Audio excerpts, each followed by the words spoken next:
Hello दोस्तों, जय श्री कृष्णा, राधे राधे। मैं शालू आप लोगों के लिए बहुत ही प्यारा देवी गीत लेकर आए हैं। प्लीज़ आप वीडियो को लाइक करें और हमारे चैनल को सब्सक्राइब करें। ऊंचवा पहाड़वा पे हो, ऊंचवा पहाड़वा पे तो हरा बसेरवा चली हो यही तुना मैया हमरे भवानवा चली हो यही तुना। रहिया में माई तोहरे फूलवा बिछाऊ बाई, आचरा से माई तोहर खोरिया बहोर बाई। रहिया में माई तोहरे फूलवा बिछाऊ बाई, आचरा से माई तोहर खोरिया बहोर बाई। झालर निमिया मैया हो,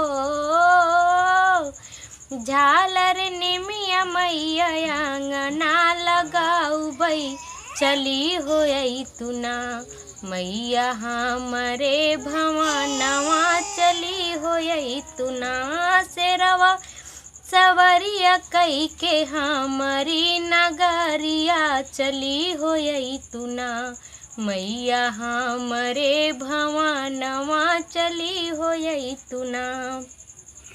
गैया के गोबर मैया घर वाली पाऊ बाई, सात रंग रंगवा मैया चौका बनाऊ बाई। गैया के गोबर मैया घर वाली पाऊ बाई, सात रंग फूलवा मैया चाऊ का बनाऊ बाई। नरियर चुनरिया मैया हो,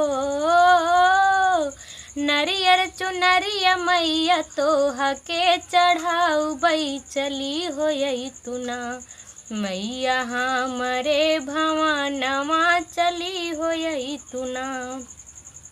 गुड़वाई घिउआ मैया होमिया कराऊ बई, हलवाई पूड़ी मैया भोगा वा लगाऊ बई। गुड़वाई घिउआ मैया होमिया कराऊ बई, हलवाई पूड़ी मैया भोगवा लगाऊ बई। सालू पुकारे माई हो,